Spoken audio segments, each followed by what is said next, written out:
Welcome back to Headz SA, your uncensored, unfiltered take on South Africa's political reality. Today, we unpack the fiery fallout between the ANC's Fikile Mbalula and the MK party, all in the wake of serious allegations made by Police General Mchunu. Buckle up, things are heating up in the political streets. Speaking at the ANC's Dula Omar region event in the Western Cape, ANC Secretary General Fikile Mbalula came out swinging. He labeled the MK party's demands as unrealistic, accusing them of exploiting the Mchunu allegations against Police Minister Mchunu for political mileage. All because, according to him, the party of Jacob Zuma is in turmoil.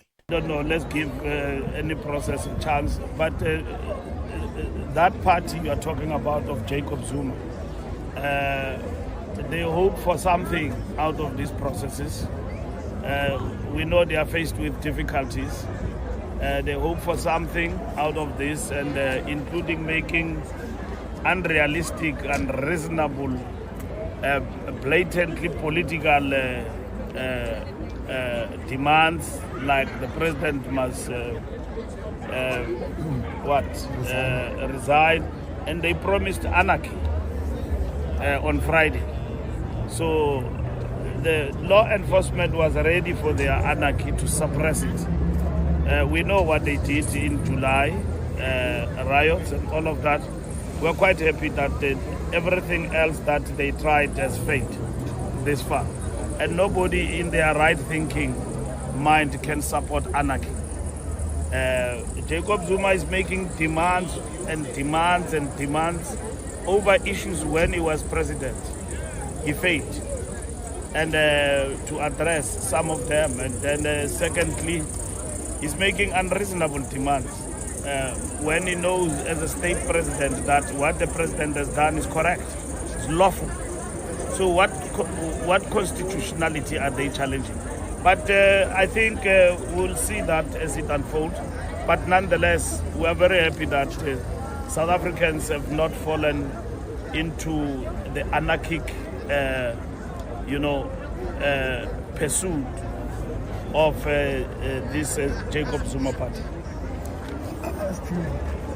But the public wasn't having it. One user on X clapped back saying, "How is it anarchy when the MK party march was peaceful?" Another user asked the real question: how can Mbalula talk about MK's turmoil when his own ANC ministers are facing serious allegations? And then there's Minister Mchunu himself, brushing off the allegations with a joke about not wearing camouflage. Ngiyathanda nje ukusho ukuthi ekuqaleni ngigqoke nje i-overall ngoba kade ngisemsebenzini loka ANC, angigqokile i-camouflage ngoba anginayo i-camouflage. Futhi ke angiphethe sibam, ngiphethe nje i-iPad nalamaphepha engizowasebenzisa. Futhi nabo bonke laba balapha etafuleni ngeke ngababukisise emaphakethini, akekho ophethe isibhamu ngoba semcimbini nje umphakathi kahle. Kubalekile ukuthi sihloniphe umphakathi ngaleyo ndlela. But many felt his comments were disrespectful and provoked a high-ranking general currently under pressure for exposing deep cracks in the police ministry. Let's not forget, the MK party pulled off a huge show of force on Mandela Day, rallying behind General Mchunu and delivering a thunderous parliamentary address through their spokesperson, Nhlamulo Ndlela. A moment many saw as the MK party finally finding its momentum. Mbalula says the MK party opposes everything the ANC stands for. So, isn't that what the opposition is supposed to do? When they were quiet, they were mocked as weak. Now that they are loud, they are being labeled disruptive. Mbalula insists Mchunu is not guilty, but some are saying, why not just say he's innocent until proven guilty? The ANC's leadership's tone is starting to sound more like protection of comrades than a call of justice. No, let me explain this thing. It's been exaggerated, deliberately so. I think let's allow the processes that have been defined to unfold. Senzo is not guilty. So he will answer to whatever that he needs to answer to. and therefore he has not been found guilty or been charged in any court of law to warrant any steps to be taken against him. Where he is deployed, there are specific accusations that are made and there are processes that have been followed, and the ANC is supporting those processes. The Commission of Inquiry, and at the same time the step aside on his part as a minister.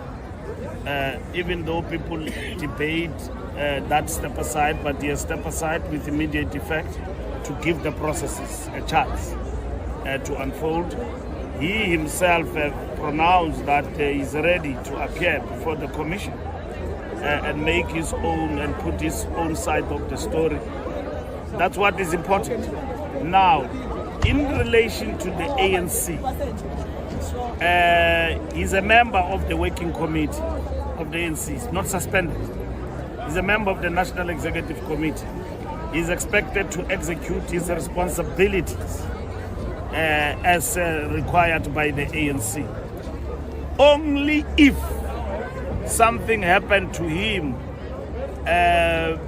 in relation to the law and whether it is arrest and so on, we will then effect changes to his role in the movement. So I explained that he is not affected in the party because he's expected, and I've deployed him for this weekend here in the Western Cape to do his work as a member of the working committee, and I will continue to do so, to deploy him to execute his task as and when it is required. Closing from my side. The MK party has now escalated the matter, approaching the Constitutional Court. They want the appointment of acting police minister Firoz Kachalia reversed, and they are challenging President Ramaphosa's decision to only place Mchunu on special leave, not fire him. We are going to take this matter on an urgent basis to the Constitutional Court, okay, and request that the decision that he took to appoint a person that is outside of cabinet is in contravention and in violation of the Constitution, because Section 98 states categorically that you must appoint someone within cabinet to preside on a temporary basis over the Ministry of Police or any ministry where you've removed the minister. So that's the first issue. The second issue is that as per Section 102 of the Constitution, we are going to call and table a motion of no confidence in Parliament because this president is a constitutional delinquent. He doesn't have what it takes to lead this country. He fraternizes and he allows his ministers to fraternize with criminals. So on the basis of that, we are going to request in Parliament that happens. And then we're going to be having nationwide rolling marches. And that is allowed also, and they're going to be peaceful, as per Section 17 of the Constitution. So we're calling on all South Africans to stand up and rise against this GNU that fraternizes the criminality, and we cannot allow it. They must fire Mchunu, and Mkhwanazi must go and arrest all of those that are implicated, because they're talking about a commission of inquiry. But Mkhwanazi has stated that there's a judiciary, the judges, who are part and... And let's be real. While the ANC and MK party are busy trading punches, the people of South Africa are still asking the same questions. What about crime? What about unemployment? What about fuel prices, illegal immigration, electricity costs, drug abuse and collapse of justice? Forget about Zuma, forget about factional fights. Fix the country. This has been Heads Up SA. Like, comment and subscribe, and drop your thoughts below. Is this just political theater or is real accountability on the horizon? Keep your heads up, SA.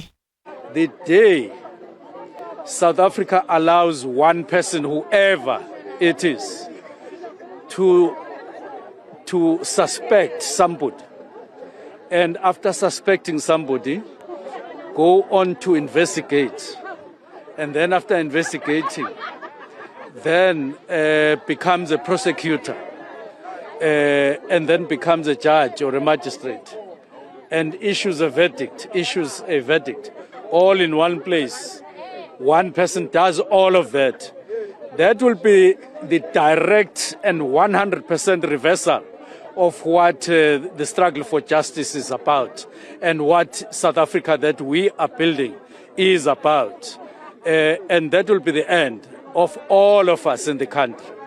Now, the system of justice in South Africa allows, yes, whoever wants to make whatever allegation against whoever, do so, but then stop, and then allow those you are accusing to then have an opportunity to defend themselves or to present themselves and say, yes, I heard this, but it is like this from where I sit and submit evidence.